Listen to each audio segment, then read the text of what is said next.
오후의 시작 함께 하실래요? 안녕하세요. 세상의 모든 정보 아나운서 전주리입니다. 정부가 딥페이크 성범죄에 대한 강력 대응을 예고했지만 일부 가해자들은 지금도 잡힐 리 없다며 수사기관을 조롱하는 듯한 모습을 보이고 있다고 하죠. 익명성이 강조되는 모바일 메신저 텔레그램이 딥페이크 불법 영상을 유통하는 채널로 활용되고 있기 때문인데요. 최근 프랑스에서 텔레그램의 창업자이자 최고 경영자인 파벨 드로프가 체포되는 일이 있었고, 또 우리 경찰 역시 텔레그램 법인에 대해서 내사에 착수했다는 점에서 향후 귀추가 주목됩니다. 이런 가운데 딥페이크 리터러시 교육의 중요성도 강조되고 있는데요. 이 문제는 어떻게 봐야 하는지 잠시 뒤 IT 연구소 코너에서 자세히 살펴보겠습니다. 집값이 상승하면서 내 집 마련을 위해 주택 경매에 관심 갖는 분들이 늘고 있는데요. 오늘 짠테크 SOS 돈 되는 라디오에서는 부동산 경매에 참여하기 위해 챙겨야 할 점을 꼼꼼히 알려드릴 예정이니까요. 궁금한 분들 계속해서 함께해 주세요. 저희 방송은 KBS 1라디오 유튜브 채널을 통해서도 실시간으로 시청 참여하실 수 있습니다. 많은 관심 부탁드리면서 KBS 세상의 모든 정보 지금 시작합니다.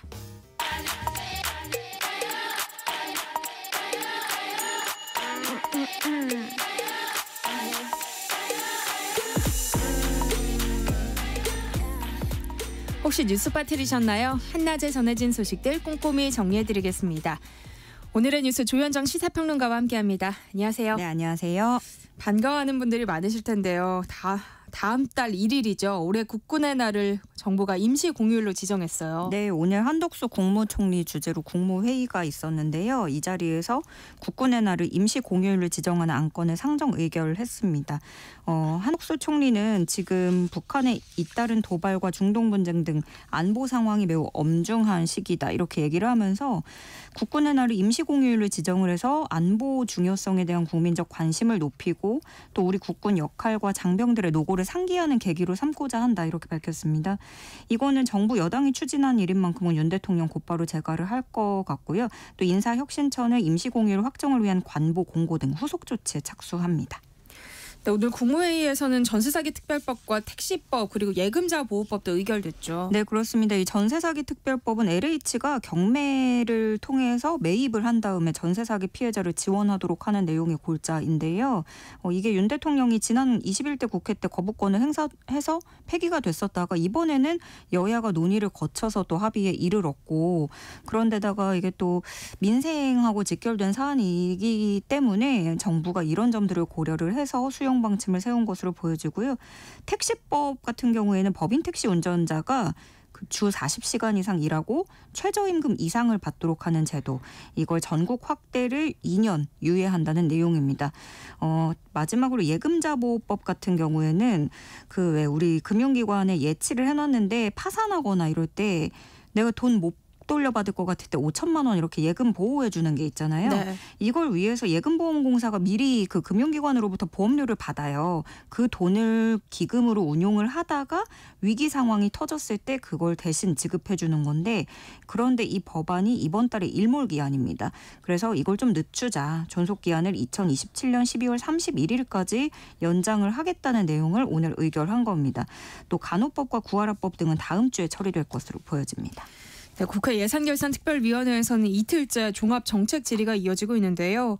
세수 결손을 비롯해서 현 정부의 역사관 논란까지 다양한 현안들이 다뤄지고 있어요. 네, 오늘 종합정책 질의에도 어제에 이어서 한덕수 국무총리, 최상목 부총리 겸 기재부 장관 등 부처 장관들이 참석을 했고요. 민주당 의원들은 예상대로 역대급 세수 결손에 겨냥했습니다. 정부의 재정 정책을 강하게 질타를 했고, 반면 국민의힘 의원들은 이제 방어에 나섰죠. 동의하기 어렵다라면서 정부를 적극 엄호를 했는데, 여당 주장은 조세제도 변화 때문이 아니라 반도체 비롯해서 이런 산업 부문의 경기 침체, 또 산업구조 편중 문제 때문에 세수가 줄어든 것이다, 이런 주장을 피력했습니다. 또 최상목 부총리는 6,600억 원의 공자기금이 이자가 발생을 했지만 또 다른 기금으로부터 조기 상환을 받은 게 있어서 이자 지급액은 감소가 됐다, 이런 주장을 펼쳤어요. 그래서 전체적으로 봤을 때는 결과적으로는 국가의 새로운 이자 부담이 증가된 것은 없다, 이렇게 최상목 부총리가 이야기를 했고요.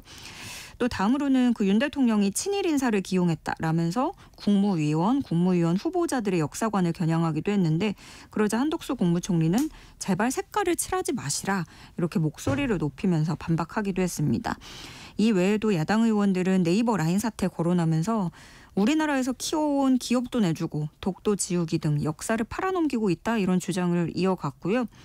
오늘은 그 윤석열 정부 의료개혁 관련 의정 갈등과 연금 개혁안 또 공영방송 이사 선임 논란 등을 두고 공방을 이어갈 것으로 전망이 됩니다. 네, 그런가 하면 9월 정기국회 첫날부터 계엄령 의혹을 둘러싼 논란이 계속 이어지고 있는 상황이에요. 네, 이게 계엄령 의혹이 이제 갑작스럽게 막 떠오르고 있는데 내용은 이거죠. 대통령실이 차근차근 계엄령을 언제든지 내릴 수 있게끔 준비를 하고 있는 것이다. 이런 거고 이게 민주당 의원 일부에서 나왔던 말이에요. 그런데 이걸 이재명 대표가 공식적으로 그 한동훈 대표 만날 때 여야 대표회담 모두 발언에서 언급을 하면서 수면 위로 떠오르게 된 겁니다. 국민의힘은 눈에 헛것을 봤나 이거 거짓말이면 국기문란이다 라면서 항의에 나서고 있지만 민주당은 며칠째 좀 군부를 떼는 분위기가 읽혀지고요. 그 이번에 국방부 장관 후보로 오른 김용현 후보자가 그 윤 대통령하고 매우 가깝죠. 충암고 1년 선배이기도 한데 그 군 요직에 이 김용현 후보자뿐만이 아니라 충암고 출신들이 잇따라 기용됐다. 이런 부분들이 또 이제 공교롭게 연결이 된 건데 그러고 나서 곧바로 대통령실에서 뭐라고 얘기를 했냐면 반국가 세력이다 이런 표현을 써가면서 발언이 나왔어요.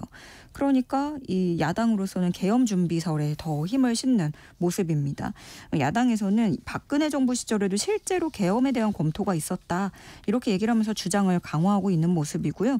반대로 대통령실은 그 어느 때보다 강도 높은 입장을 내고 있습니다. 정혜전 대통령실 대변인은 혹시 탄핵을 쌓기 위한 그 빌드업 과정이냐. 근거가 없다면 괴담 유포당 가짜뉴스 보도당이라고 불러도 마땅하다. 이렇게 얘기를 하면서 민주당이 그 나치 전체주의 선동 정치를 닮아가고 있다. 이재명 대표를 향해서는 무책임한 선동이 아니라면 당 대표직 걸고 말해라. 이렇게 쏘아붙이기도 했습니다. 네, 지금 국회에선 심우정 검찰총장 후보자와 안창호 국가인권위원장 후보자에 대한 인사청문회가 진행되고 있어요. 네, 이 국회 법사위에서 열리는 심우정 검찰총장 후보자 인사청문회 시작이 됐고 그 중간에 상속자료 제출 문제로 잠시 정회한 뒤에 속개를 하면서 파행 위기를 겪기도 했는데 어쨌든 지금 진행을 하고 있습니다. 이 청문회 자리에서는 김건희 여사 측과의 어떤 친분 여부 이런 거나 또 김 여사 명품 가방 수사 상황을 비롯해서 이런 김건희 여사 관련한 내용 그리고 더불어서 그 문재인 전 대통령의 사위 특혜 채용 의혹 등 주요 수사 사안이 최대 쟁점이 될 것으로 보여지고요. 일단 그 심우정 후보자는 강력 마약 범죄, 보이스피싱, 전세 사기, 임금 체불 등등 이런 민생 침해 사건 대응에 총력을 기울이고 형사부를 강화하겠다라고 밝혔고요. 또 검경 수사권 조정에 대해서는 국민 불편과 피해도 간과할 수 없는 문제가 있다. 이렇게 평가를 내리기도 했습니다. 다음으로는 안창호 국가인권위원장 후보자 인사청문회인데요. 안 후보자 같은 경우에는 그 서울 대치동 20억 원대 아파트를 아들에게 불법 증여를 했다. 이런 의혹을 받고 있거든요. 그런데 일단 안 후보자는 해명을 한 게 장남이 어릴 적 추억이 있는 대치동 아파트에 살기 위해서 매매를 했지만 돈이 모자라서 전세보증금 안고 산 거지 갭 투기와는 다른 것이다. 이렇게 해명을 내놨습니다. 또 역사인식에 대해서는 안창호 후보자가 방금 전에 그 대한민국 임시정부는 건국의 시작으로 이해를 하고 있고 1948년 건국 완성으로 보는 분들도 있다. 이 정도로 답했습니다. 네, 한낮의 교양 파트너 지금 여러분께서는 세상의 모든 정보와 함께하고 계십니다.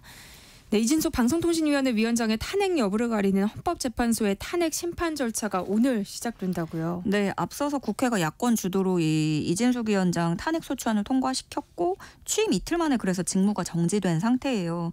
이 변론 준비기일 이거는 그 정식 심리에 앞서서 청구인, 피청구인 양쪽 다 불러서 뭐 어떤 주장을 하는지 뭐 증거를 둘러싼 그런 쟁점을 정리하는 절차인데 헌법재판소가 오늘 절차를 마친 뒤에 그 양측이 본격적으로 공방을 벌일 변론 기일을 지정합니다.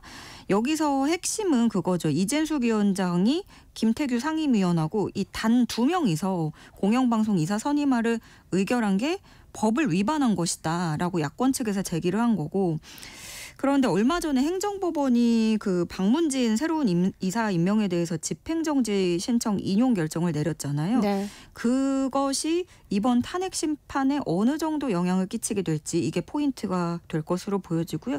이 탄핵 여부 결정은 짧으면 석 달, 6개월 정도는 걸릴 거란 전망입니다. 네, 대통령실이 이른바 응급실 뺑뺑이로 인한 사망사고가 늘었다는 민주당 이재명 대표의 주장을 정면 반박하고 나왔어요. 네, 그 민주당 이재명 대표가 그 여야 대표 회담 때 이런 말을 했습니다. 세계 최고를 자랑하는 의료체계의 붕괴 위기를 불러왔고 응급실 뺑뺑이로 죽지 않아도 될 사람이 죽는 사고가 작년 한 해 총 발생량을 이미 초과하고 있다. 이렇게 얘기를 했는데 대통령실이 반박하면서 그게 사실이 아니라는 거예요. 먼저 응급 환자 사망에는 다양한 변수가 있어서 이게 사망하지 않아도 될 사람이 응급실 뺑뺑이 때문에 사망을 한 건지 그건 확인하기 어렵다라는 것이고 애초에 의사가 부족한 게 원인인 거지 의료개혁 때문이 아니다. 또 지지율 하락한 것도 역시 의료개혁이라는 어려운 과제를 시작할 당시에 이미 가장 지지율이 저조할 때 시작한 것이기 때문에 의료개혁 때문에 떨어진 게 아니다. 이런 주장을 펼치고 있습니다. 정부가 계속해서 적극적으로 반박을 하고 있는데 복지부가 자료를 내놨습니다. 전국 응급실 409곳 중에 딱 3곳만 제외하고 406곳이 24시간 운영을 하고 있다는 거고 중앙응급의료센터 종합상황판과 건강보험심사평가원의 의료인력 신고 자료를 토대로 발표한 것이라고 밝혔습니다. 정부가 응급실 대부분이 정상 운영되고 있다는 통계를 내놓은 건데요. 현실은 좀 다른 것 같아요. 응급실을 축소 운영하는 병원들이 계속 늘고 있어요. 네, 일단 야간 운영을 중단한 게 세종 충남대병원, 강원대병원 이렇게 두 곳이고요. 또 야간과 휴일 응급실 운영을 중단한 게 건국대 충주병원입니다. 앞서서 그 정부가 인정했다는 409곳 중에 응급실 일부 중단한 그 3곳, 정부가 인정한 3곳이 여기입니다. 그리고 또 뭐 우리 시간에도 얘기를 했지만 확정은 짓지 않아서 그 정부 추계에는 안 들어가 있지만 여의도, 성모, 순천향, 천안, 국립중앙의료원, 이대 목동병원 등등이 지금 논의를 하고 있어요. 응급실 일부 운영 중단을 할지 말지 검토를 하고 있고 무엇보다 국민들이 체감하는 건 지금 너무 다른 것 같습니다. 일단 3군데 병원이라고는 하지만 이게 와닿는 게 왜 다르냐면 세종 충남대병원 여기가 뭐 야간에 운영을 중단했다. 그런데 세종시에서 중증 응급 환자를 받을 수 있는 유일한 병원이에요. 그리고 이렇게 병원들이 장기간 야간에 아예 문을 닫는 건 처음 있는 일이고요. 이 세종 충남대병원이 얘기하는 게 전문의 한 명이 12시간 당직하면서 겨우 버티고 있다는 거예요. 그래서 의료계에서는 이게 문만 열면 뭐하냐. 의사가 이게 커버가 안 되고 결국에 그러니까 다른 데 전전해야 된다. 이렇게 지적을 하고 있는 거고요. 의료계에서는 결국 피해는 환자에게 돌아가게 된다. 의료진이 충분했다면 사지가 절단된 환자, 심정지가 온 환자, 숨이 붙어있는 기용 환자 모두 살릴 수가 있지만 의사가 한 명뿐이라면 가장 생존 확률이 높아 보이는 기용 환자부터 치료를 하게 된다. 이렇게 얘기를 하고 있습니다. 국민들 불안도가 높아질 수밖에 없는 게 이런 가운데 2살배기 여자아이가 열경련으로 위급한 상황에서 응급실 11곳으로부터 거부를 당해서 의식 불명에 빠진 사건이 뒤늦게 알려졌거든요. 이게 경기도에서 있었던 일이고 11곳에서 거부당하고 12번째 병원에 갔어요. 그렇게 해서 약을 투여를 해서 경련은 멈췄는데 그 사이에 뇌 손상을 입어서 한 달째 의식불명 상태인 것으로 전해졌습니다. 네.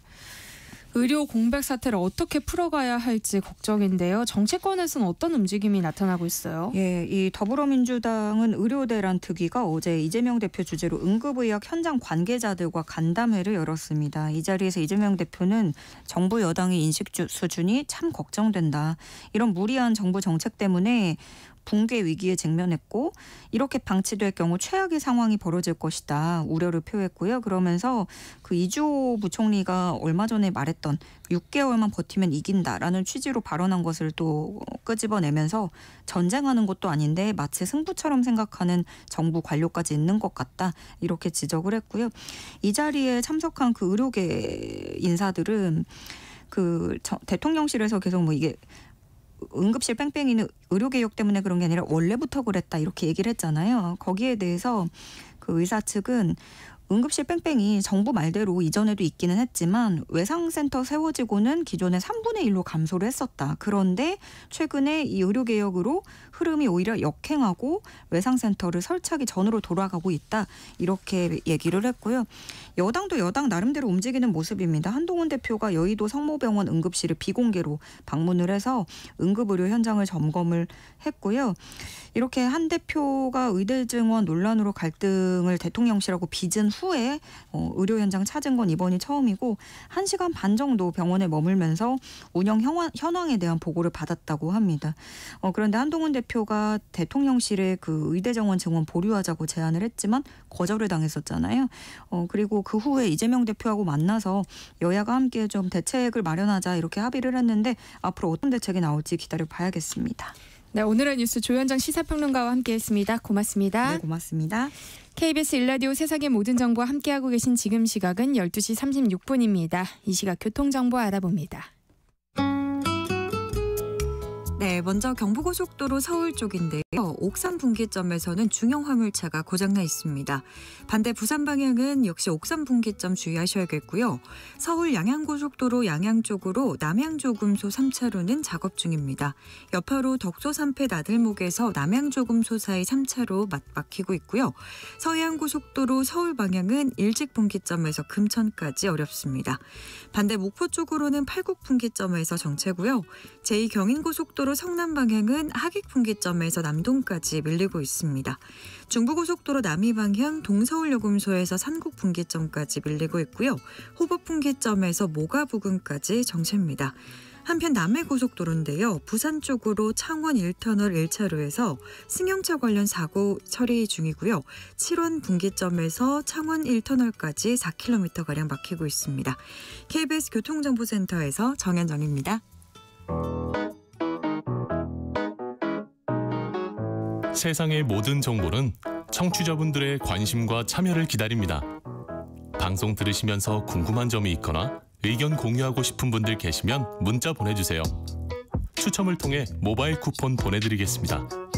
참여하실 번호는 샵 9730이고요. 짧은 문자 50원, 긴 문자 100원의 이용료가 부과됩니다.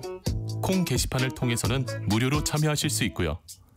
KBS 1라디오 유튜브 채널을 통해서도 실시간으로 시청 참여하실 수 있습니다. 꼭 알아야 할 정보를 알기 쉽게 전달해드리는 시간입니다. 세상의 모든 지식, 화요일은 IT 이슈 살펴볼 텐데요. IT연구소 김덕진 IT 커뮤니케이션 연구소 소장과 함께합니다. 어서 오세요. 네, 안녕하세요. 반갑습니다. 김덕진입니다. 네, 지난주에 이어서 오늘도 최근 사회적 문제가 되고 있는 딥페이크 문제에 대해서 좀 더 심도 있는 이야기를 나눠볼 예정인데요. 네. 그래서 오늘은 저희가 네. 또 특별한 게스트 한 분을 더 모셨다고요. 네, 맞습니다. 이제 저는 어떻게 보면은 이제 밖에서 있는 사람이고 실제로 이런 정책을 구체적으로 연구하고 이런 분들의 또 목소리를 들었으면 좋겠다 이런 생각이 들어서 제가 좀 어렵게 네. 한 분을 모셨는데요. 네, 한국지능정보사회진흥원의 김태원 수석연구원님을 제가 모셨습니다. 네. 어서 오세요. 네, 안녕하세요. 반갑습니다. 두 분은 모두 IT 전문가신 거잖아요. 네, 그렇죠. 근데 이 딥페이크 성범죄가 사회적 문제로 대두된 지금의 상황을 어떻게 보고 계실지 참 궁금해요. 사실 저는 이렇게 딥페이크 피해가 학교 단위로 나오고 피해 지도가 이렇게 등장할 만큼 네. 이 피해 규모가 커질 거라고는 생각을 못했었거든요. 두 분은 어떠세요? 저는 이제 수면 아래 있던 게 올라온 것이다 이런 거 표현을 하고 싶어요. 왜냐하면 제가 이 딥페이크와 관련된 주제를 2019년부터 해서 기회가 될 때마다 이런 방송을 했었는데 그때마다 이제 이것이 잠깐의 이슈가 됐다가 가라앉았다가 이슈가 됐다가 가라앉았던 건데 이번에는 그 구조적인 것들이 좀 다 드러난 것이다라고 표현을 할 수 있을 것 같고요. 그래서 충격적이지만 이게 뭔가 원래 없던 일이 생긴 건 아니다 이런 식으로 저는 평가를 하고 싶습니다. 연구원님도 그렇게 보세요. 예, 비슷합니다. 사실 예상됐던 문제고요. 시간의 문제였는데 그간은 사실 여러 가지 딥페이크 사건들이 있었지만 그때만 하더라도 기술적인 성숙도가 좀 다소 부족한 부분이 있었는데 최근 같은 경우 텔레그램발 딥페이크 음란물 유포 사건만 보더라도 이런 것들이 사실 갑자기 터진 게 아니라 과거에 진행되던 일들이 한 번에 발견된 거거든요. 사실은 앞으로 이런 일들이 더욱더 많이 증가할 것으로 예상을 하고 있습니다. 네.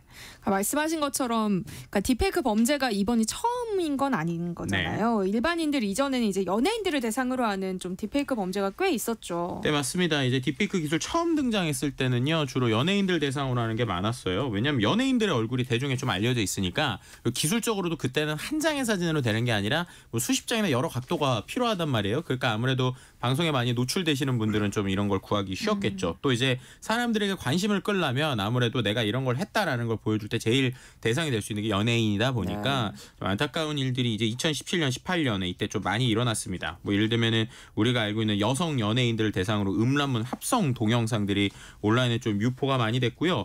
2018년, 19년에는 이제 딥페이크 영상물 중에 무려 96%가 음란물로 사용되기도 했고, 그런데 이게 어떤 사람을 대상으로 하느냐? 할리우드 여배우나 케이팝 아이돌들이 이제 주로 이제 대상이었다는 연구 결과들도 나왔어요. 그러다 보니까는 이제 이런 부분에 있어서 연예인분들이 이제 적극적으로 대응을 하고 대처를 하고는 있지만, 그럼에도 불구하고 완전히 뿌리 뽑지는 못한 상황이다 보니까 이제 연예인들 분들도 정신적인 고통이나 혹은 이제 초상권 침해까지 이제 연결될 수 있는 부분이고요. 이런 것들이 이제 개인의 영역까지도 지금 내려온 게 현실이다. 이렇게 말씀드릴 수 있을 것 그러니까요. 같습니다. 이제는 이제 일반인을 대상으로 한 범죄까지 확대가 됐어요. 이유가 뭘까요? 최근 일반인 대상 딥페이크 범죄가 급증한 데 몇 가지 이유가 있습니다. 여러 가지 이유들이 있는데 첫 번째로는 우선 AI의 급속한 발전이겠죠. 특히 최근 화두가 되고 있는 생성형 AI 기술이 발전이 되면서 딥페이크 제작하는 게 너무 쉬워졌습니다. 생성형 AI가 출현하기 전에는 AI가 이른바 범용 기술이었었어요. 사용하는 것도 어렵고 비싸고 또 전문가들의 영역이었거든요. 그런데 이런 AI가 이제는 전문 기술이 아니라 범용 기술로서 누구라도 쉽고 저렴하게 간단한 앱이나 웹 서비스를 통해서 클릭 몇 번만으로도 이제 딥페이크 이미지, 영상 이런 것들을 만들어낼 수 있는 이런 기술적 환경도 있고요. 두 번째로는 사람들이 SNS를 너무 많이 써요. SNS가 보편화되다 보니까 개인정보 노출이 너무 많아졌습니다. 한 개인이 쓰는 SNS가 너무 많이 있죠. 이런 개인정보가 노출이 되면 결국은 이 콘텐츠들은 딥페이크 제작에 필요한 재료를 제공해주는 이런 결과가 되어버린 것이고요. 또 세 번째로는 이 사이버 공간의 익명성으로 인해서 붙잡힐 염려가 없다. 붙잡히더라도 처벌이 약하다. 이런 인식이 굉장히 팽배합니다. 특히나 최근에 딥페이크 범죄는 청소년들 사이에서 마치 그 놀이 문화처럼 확산이 되고 있는데요. 이 그 텔레그램 딥페이크 음란물 유포 사건만 보더라도 이 학교 지도가 만들어질 정도로 정말 많은 이 중고등학생들 피해 제보가 있었는데, 이러한 디지털 성범죄는 청소년들 사이에서 뭔가 또래 집단한테 인정받기 위한 하나의 놀이로 생각하고 있고요. 이런 놀이로 생각하는 이유가 바로 성범죄 저질러도 이 익명성 때문에 안 잡혀, 붙잡힐 염려가 없어. 그리고 잡힌다고 하더라도 처벌이 약해. 이러한 인식이 굉장히 강하기 때문이라고 합니다. 그리고 마지막으로는 사실 이게 돈이 돼요. 딥페이크 범죄가 경제적 이익이 굉장히 큽니다. 딥페이크가 불법 영상을 만드는 게 과거에 사람이 직접 만드는 것보다 훨씬 더 저렴하고 신속하게 만들 수 있다 보니까 이제 불법 시장에서 거래되면서 금전적 이익을 목적으로 만드는 범죄가 증가를 하고 있습니다. 교육이 부족하다는 것도 좀 문제 아니에요?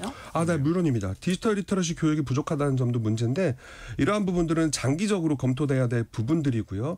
실제적으로 최근에 나오는 여러 가지 딥페이크 기술들은 디지털 취약계층만 속는 것이 아니라 뭐 20대 대학생들도 딥페이크 컨텐츠를 식별할 수 없을 정도로 구분이 어려운데, 이러한 이유에서 사실 디지털 리터러시 교육이 굉장히 시급한 상황입니다. 네. 그러니까 리터러시 교육 이야기를 하셨는데요. 딥페이크 범죄를 근절하기 위해선 개인의 노력보다는 정부의 역할 더 중요하지 않아요? 그러니까 이게 결국엔 개인과 정부가 다 필요한 부분이 있는 것 같아요. 왜냐하면 기본적으로 말씀하셨던 것처럼 우리가 인지를 할 때 이거 그냥 해도 되는 거 아니야? 막 이렇게 하거나 뭐 처벌도 약한데? 이렇게 하면은 호기심이 많은 사람들 같은 경우에는 뭐 시도해보고 싶은 마음이 특히 분명히 청소년기는 호기심이 많으니까요. 들 거란 말이죠. 그러니까 그런 부분에 있어서 어떻게 보면 이게 두 가지인 거죠. 개인도 하지 말아야 된다는 생각이 들어야 되는데, 그러려면 자연스럽게 제도 혹은 이제 정부의 노력들이 필요한 거죠. 그러니까 이런 부분에 있어서 우리가 뭐 SNS에 지금 영상을 뭐 내리니 뭐 이미지를 내리니 뭐 이런 것들이 중요한 게 아니라 근원적인 좀 대책들, 그래서 법적 제도적 장치들이 좀 필요한 것이 아니냐, 또 피해자 보호를 위한 제도를 만들어야 되는 것이 아니냐, 이런 얘기들이 좀 나오고 있는 상황이죠. 네. 또 어떤 노력을 할 수 있을까요? 네, 사실 개인적인 노력도 중요하고요. 정부의 노력도 중요합니다. 근데 개인이 취할 수 있는 조치가 분명히 한계가 있기 때문에 정부의 역할이 중요한 부분들이 있고요. 정부는 몇 가지 정책들을 추진을 하고 있어요. 뭐 우선은 기술적인 대응책을 개발하고 지원을 할 수가 있겠죠. 네. 딥페이크 탐지 기술 개발에 투자를 한다거나 이 개발된 기술을 공공 서비스로 제공을 할 수도 있겠죠. 실제로 유럽연합 같은 경우는 딥페이크 디텍션 챌린지를 통해서 탐지 기술 개발을 장려를 하고 있고요. 우리 정부도 과기정통부랑 여성가족부랑 협업을 해서 지금 디지털 성범죄 딥페이크를 탐지하는 이 사진 한 장으로도 허위 영상물을 추적할 수 있는 시스템을 개발을 하고 있습니다.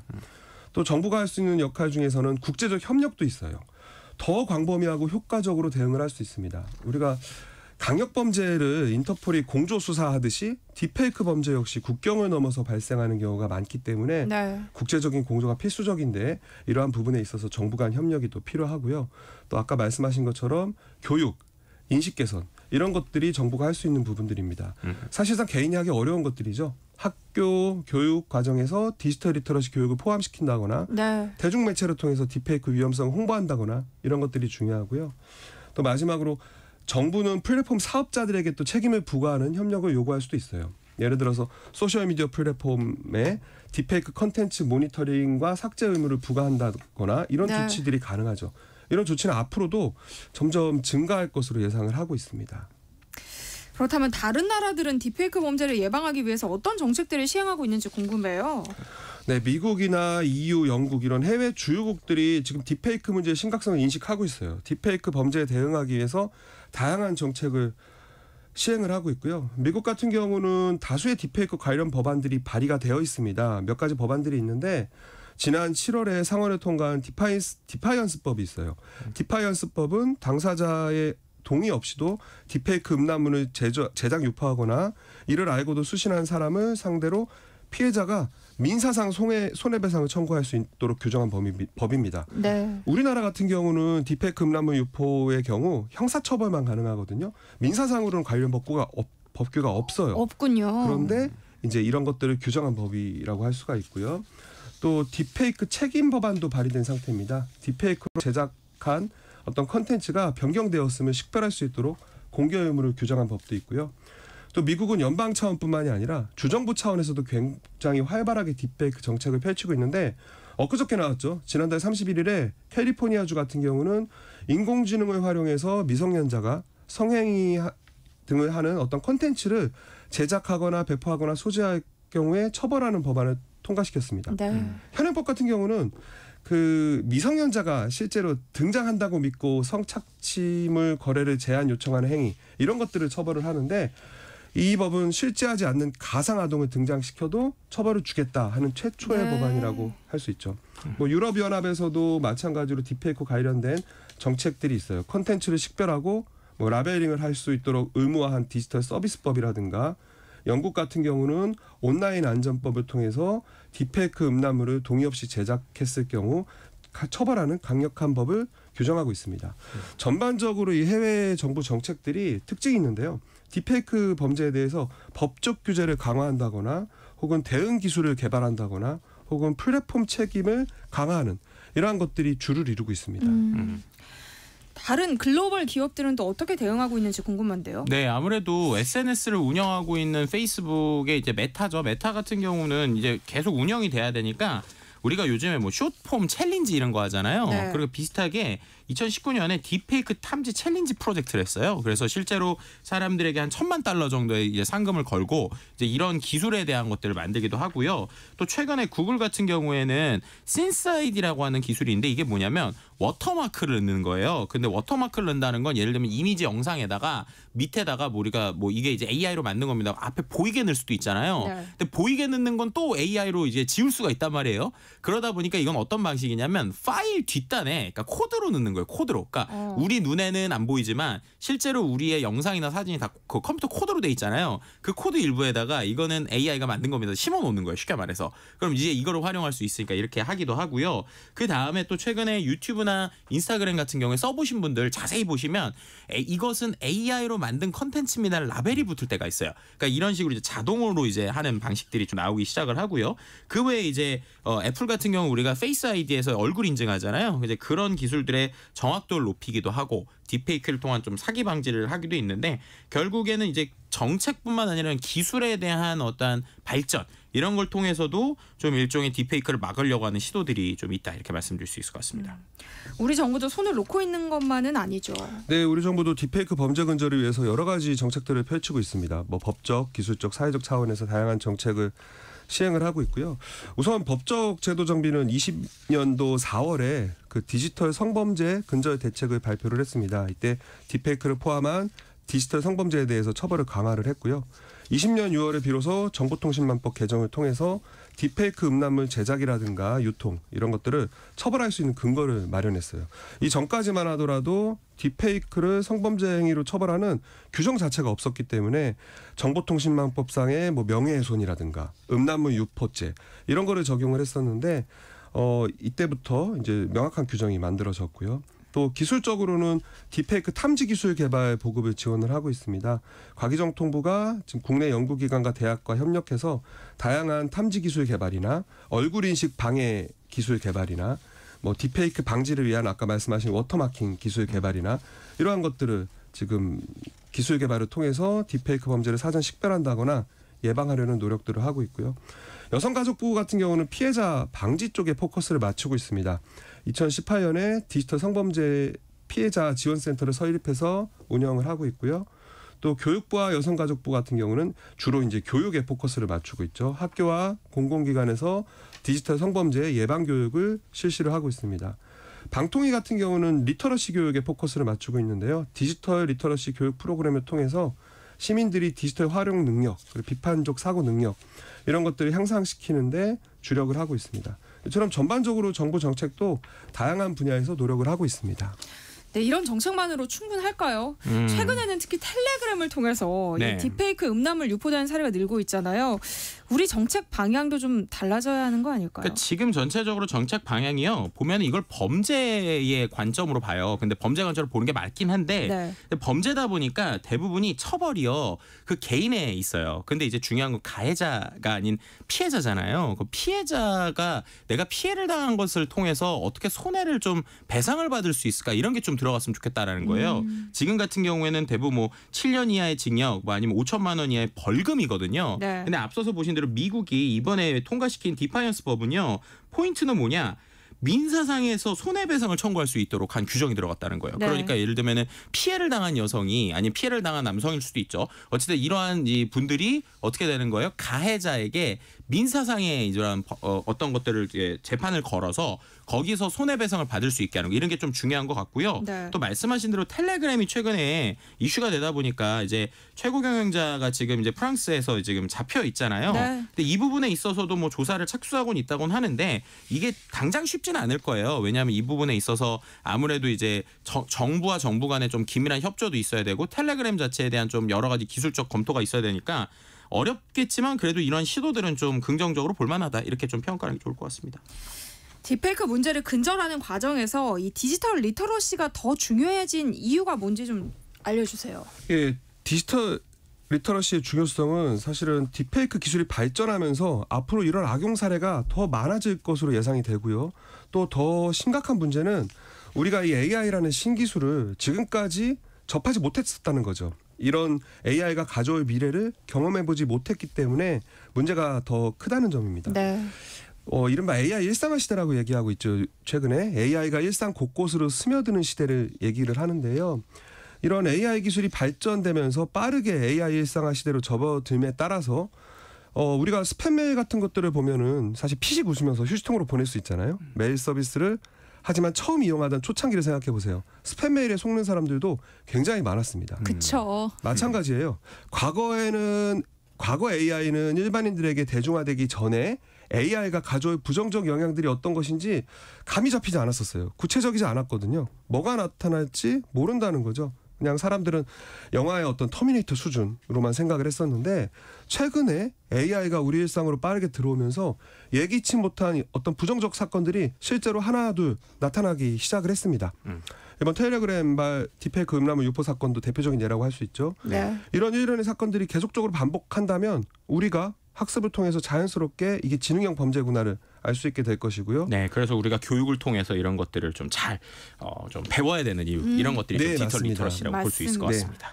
네, 세상의 모든 지식 IT 연구소 오늘은 여기까지 하겠습니다. 김덕진 IT 커뮤니케이션 연구소 소장 그리고 특별 게스트인 김태원 한국지능정보사회진흥원 수석연구원과 함께했습니다. 고맙습니다. 네, 감사합니다. 네, 세상의 모든 정보 1부 순서 여기서 마무리할게요. 그럼 전 잠시 후 2부에 다시 돌아오겠습니다.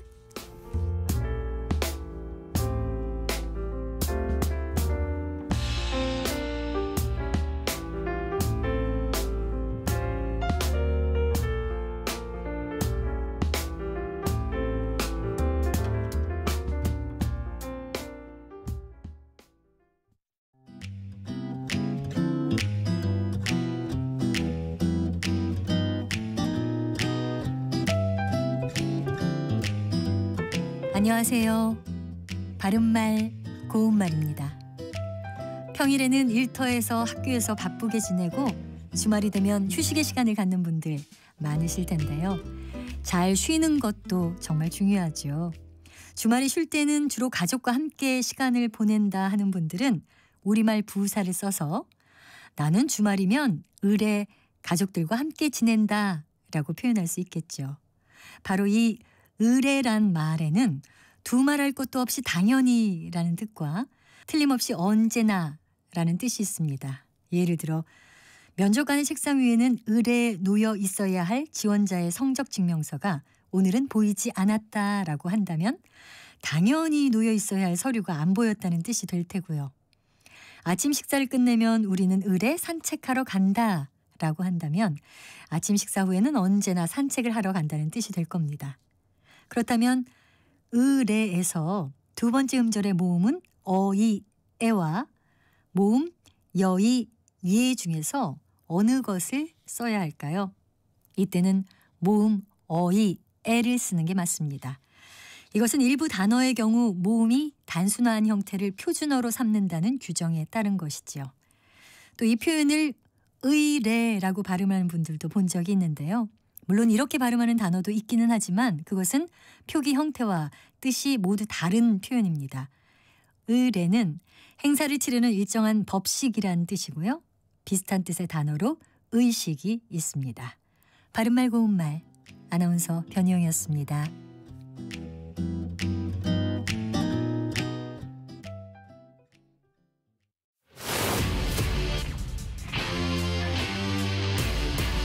토론에 정답은 없습니다. 토론이 세상을 바꿀 수도 없습니다. 하지만 질문은 새로운 세상을 만들 수 있습니다. 질문으로 올바른 세상을 만드는 첫걸음. 평일 저녁 7시 20분 KBS 열린 토론.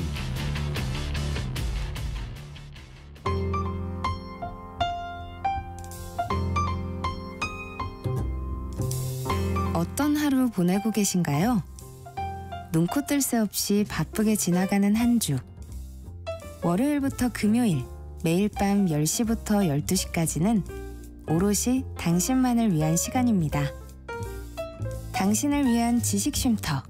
오늘 밤 일라디오.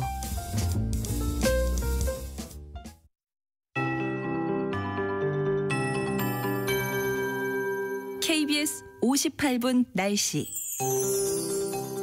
현재 서울은 맑게 드러나 있습니다. 햇볕도 쨍쨍하게 내리쬐고 있는데요. 오늘은 동풍이 불면서 서쪽 지역의 낮 기온이 다시 오르겠습니다. 어제는 서울의 낮 최고 기온 26.8도에 그쳤는데요. 오늘은 31도까지 오르겠습니다.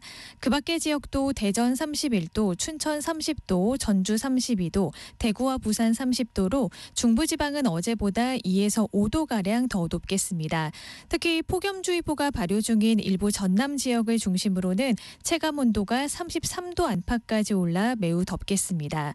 내일은 서울과 대전, 대구의 낮 기온이 32도로 오늘보다 조금 더 오르겠는데요. 당분간 평년 이맘때보다 높은 기온을 보이며 늦더위가 이어지겠습니다. 오늘 중부지방은 가끔 구름 많겠고 남부지방은 대체로 흐린 가운데 호남과 제주도에 가끔 비가 오는 곳이 있겠습니다. 제주도는 내일까지 5에서 40, 호남 지역은 5에서 20mm의 비가 내릴 내리겠고요. 소강 상태를 보이는 곳도 많겠습니다. 오늘 영남 해안에는 바람이 강하게 부는 곳이 있어서 시설물 관리 잘 해주셔야겠습니다.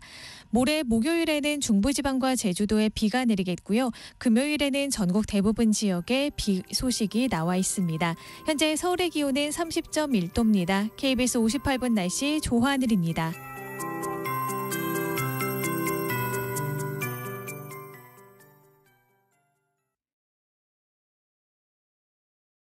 정성을 다하는 국민의 방송 KBS가 한시를 알려드립니다. AM 711kHz, FM 97.3MHz, KBS 1라디오입니다. HLKA.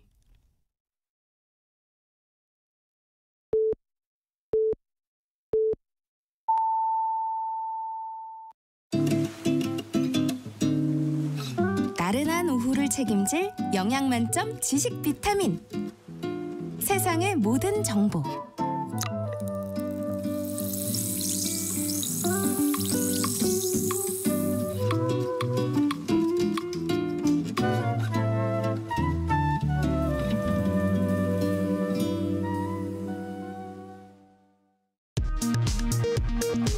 이 시각 라디오 정보센터 뉴스입니다. 심우정 검찰총장 후보자 국회 인사청문회가 시작됐지만 심 후보자가 국회 요청 자료의 32%만 제출한 것을 두고 여야 공방이 벌어지면서 정회가 선포됐습니다.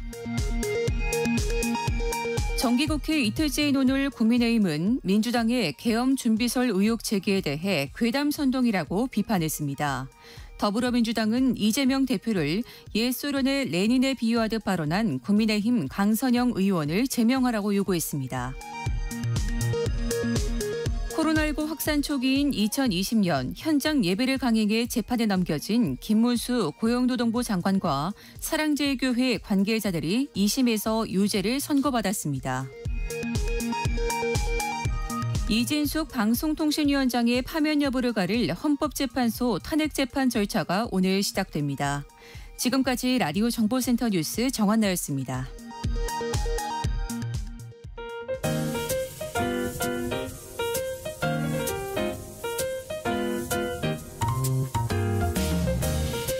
정신없이 바쁜 하루, 지금 우리 주변에서 벌어지고 있는 사건, 사고 소식들 한숨 돌리며 살펴보시죠. 하프타임 뉴스 임선은 뉴스캐스터와 함께합니다. 안녕하세요. 안녕하세요. 네, 경기 시내버스가 내일 파업을 예고하면서 출근길 비상에 걸렸어요. 네, 경기도 31개 시군의 노선버스 9천여 대의 파업 여부가 오늘 결정됩니다. 경기도 내 전체 노선버스의 약 90%가 속한 경기도 버스 노동조합협의회는 잠시 뒤인 오후 3시부터 경기지방노동위원회에서 사용자 단체인 경기도 버스 운송사업조합과 최종 조정회의를 갖는데요. 조정이 결렬될 경우 버스 노조는 내일 오전 4시 첫 차 운행부터 전면 파업에 돌입한다는 방침입니다. 노조협의회는 경기 지역 버스기사의 월 임금이 동일한 연차의 서울버스 기사보다 70만 원에서 100만 원가량 낮아 인력 유출이 심하다면서 준공영제 노선의 경우 12.32%, 민영제 노선의 경우 21.86% 임금 인상을 요구하고 있고요. 또 매년 소모적으로 반복되는 노사 간의 갈등과 대립을 최소화하기 위해 인천시처럼 향후 3년간의 임금 인상 계획에 대한 노사정 합의가 필요하다고 주장하고 있습니다. 이와 더불어 경기도형 준공영제 시내버스 공공관리제 도입에 따른 1일 2교대제 전환을 최대 6개월간 유예할 수 있는 조항을 폐지할 것도 요구하고 있습니다. 반면 사용자 단체는 재정 여건상 준공영제 노선은 4.48%, 민영제 노선은 5% 이상의 임금 인상은 어렵다는 입장이고요. 1일 2교대제 전환 6개월 유예 조항 폐지안에 대해서도 수용을 거부하고 있습니다. 양측은 지난달 열린 1차 조정회의 때도 견해차를 좁히지 못한 채 평행선을 이어가고 있는데요. 오늘 조정회의가 결렬되면 내일 첫 차부터 무기한 전면 파업에 들어가겠다 강경한 입장인데 파업 여부는 오늘 오후 늦게나 자정을 넘겨 결정될 전망입니다. 네, 지난달 한국에 들어온 필리핀 가사관리사들이 교육을 마치고 오늘부터 업무에 투입되는데요. 벌써부터 우려의 목소리가 나오고 있어요. 네, 당장 오늘부터 업무를 시작하게 되는데 여전히 모호한 업무 범위가 갈등의 불씨가 될 수 있다는 우려가 나오고 있습니다. 고용노동부 가이드라인에 따르면 가사관리사 업무는 원칙적으로 아이 돌봄에 한정되지만 부수적인 가사 서비스도 허용한다고 적혀 있는데요. 고용부와 서울시는 부수적인 가사 서비스와 관련해 예외적으로 6시간 이상 가사 관리 서비스를 이용할 경우 어른 옷 세탁과 어른 식기 설거지, 단순 물 청소 위주의 욕실 청소 등도 가능하다고 규정하고 있습니다.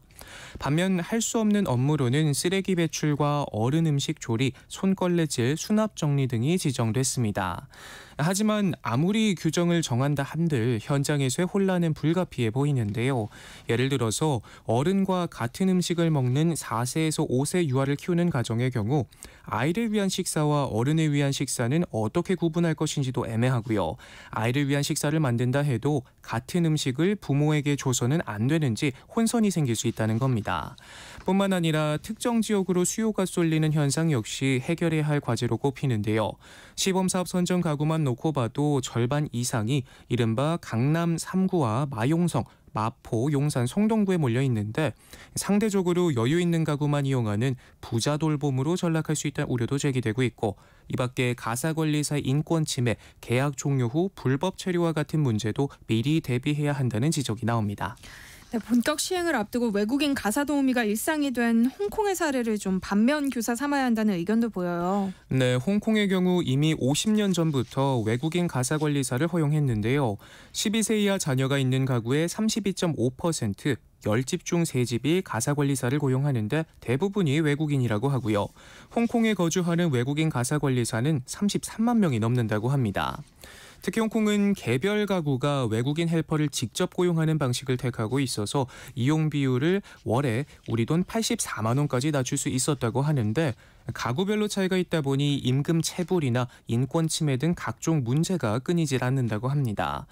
대다수가 고용주의 집에서 함께 생활하다 보니 휴일만이라도 고용주의 눈에서 벗어나기 위해 무더운 날씨에도 도심 곳곳엔 거리로 나온 외국인 가사관리사들이 가득하고요.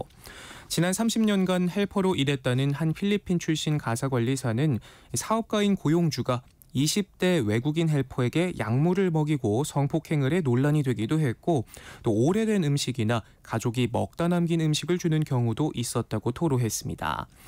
또 다른 헬퍼 역시 임금이 체불되거나 고용주와 갈등을 빚어 집에서 나와 불법 체류를 하며 다른 일자리를 찾기도 한다고 밝혔는데, 올 초에는 필리핀 출신 헬퍼 5명이 시내에서 도박을 하다 적발돼 경찰에 체포되는 등 범죄를 저지르는 외국인 헬퍼들도 늘고 있습니다.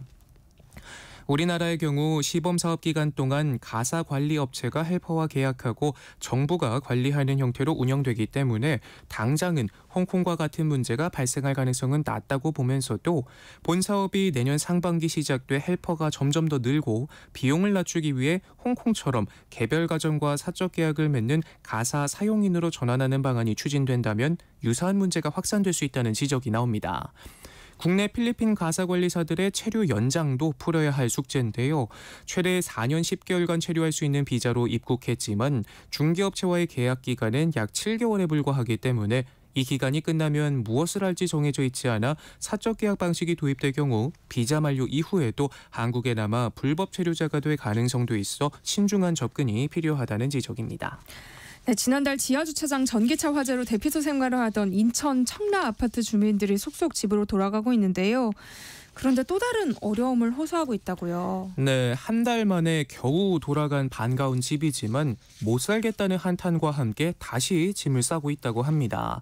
바로 집 구석구석 퍼져 있는 분진 때문이란데요. 네. 어린아이는 물론이고 어른들까지 피부 발진이나 두드러기, 충혈 등을 겪고 있는 것으로 알려졌습니다. 주민단체 대화방에는 발진과 두드러기 때문에 치료를 받았다, 딸의 눈이 심하게 부어 안과에 다녀왔다 등의 피해 사례가 잇따라 올라오고 있고요. 불이 난 지하주차장 일대에서 복구 작업과 함께 유독가스를 지상으로 빼내는 작업이 계속 진행되고 있어 창문도 마음 놓고 열지 못하는 상황이라고 합니다. 이 때문에 어린 자녀를 키우는 집은 단기 숙박을 찾아 다시 집을 떠나는 사례도 늘고 있다고 하는데요. 초등학생 자녀들을 키우는 한 주민은 아이들 통학 문제 등 여러 불편을 감수하더라도 한 달간 오피스텔을 빌려 생활하기로 했다고 하고요. 벽지와 바닥 공사를 모두 새로 했지만 여전히 기준치보다 훨씬 높은 유해가스 농도가 나와 아이들 건강에 어떤 악영향이 있을지 몰라 겨우 돌아온 집을 뒤로 하고 다시 짐을 싸는 주민들이 많다고 하네요. 다음 뉴스 살펴볼게요. 최근 경무에 비해서 처우가 낮다면서 퇴사를 결심하는 젊은 경찰관과 소방관이 늘고 있다고요. 네, 이 돈 벌자고 이 고생을 하나 MZ세대 경찰관과 소방관 퇴사가 급격히 늘고 있다고 합니다. 숫자부터 먼저 들여다보면요. 2년 전 155명이었던 10년차 이하 경찰관 인원 면직자 수는 지난해 301명으로 배 가까이 늘었고요. 네. 소방관도 같은 기간 98명에서 125명으로 늘어 상황은 비슷했습니다. 전체 의원 면직자 중 10년차 이하가 차지하는 비율도 늘고 있는데요. 2022년 63%였던 10년차 이하 경찰관 의원 면직 비율은 지난해 72.7%로 뛴 데 이어서 올해 상반기 77.1%를 기록해 꾸준히 늘었고요. 2022년 62.8%였던 10년차 이하 소방관 의원 면직 비율은 지난해 72.2%, 올해 상반기 75%를 나타내 마찬가지로 증가세를 보였습니다. 2년 전 순경으로 임관했지만 지난달 제복을 벗은 한 경찰은 공무원을 흔히 철밥통이라고 부르는데 적은 급여 등으로 딱히 메리트를 못 느꼈다며 퇴사를 고민하는 주변 동료들이 많다고 말하기도 합니다. 이처럼 경찰과 소방공무원 기피 현상은 저조한 공채 경쟁률에서도 확인할 수 있는데요. 올해 상반기 순경 공채 경쟁률은 남성이 9.9대 1, 여성이 24.6대 1을 기록했는데 남성 경쟁률이 한 자릿수로 머문 것은 20년 만이고요. 소방공무원 경쟁률도 11.5대 1로 지난해보다 낮아졌습니다. 이렇게 경찰관과 소방관에 대한 젊은 세대의 선호도가 낮아진 데에는 전반적인 공무원 기피 현상이 영향을 미쳤다는 분석도 나오고 있는데요. 올해 국가공무원 9급 공채시험 경쟁률은 21.8대 1로 1992년 이후 32년 만에 역대 최저치를 기록하기도 했습니다. 변화된 직업관도 영향을 미친 것으로 보이는데 한 경찰 관계자는 젊은 경찰들이 적은 봉급에 비해 경무에 시달리는 것을 이해하지 못하는 분위기라면서 젊은 후배들의 퇴사가 급격히 늘면서 고위 간부들이 골머리를 앓고 있다고 말하기도 했고요. 저연차 퇴사 러시가 계속되면 결국 치안과 안전 부재로 이어질 수 있다는 경고가 나오는데 시민을 위해 목숨을 내놓고 일하는 이들에게 정당한 보상이 따른다면 자연스럽게 선호도가 올라가지 않을까 싶네요. 네. 요즘 전문 자격증도 없는 엉터리 심리 상담이 넘쳐난다고요? 네, 최근 방송가도 그렇고 심리 상담이 이제는 굉장히 친숙해진 요즘이잖아요. 네. SNS에 관련 검색어만 눌러봐도 전문가들이 문제를 단박에 해결해주는 콘텐츠며 홍보물을 쉽게 접할 수 있는데 정작 공신력이 있는 자격을 갖춘 상담사는 만나기 어려운 게 현실이라고 합니다. 네. 피해 사례부터 살펴보면요.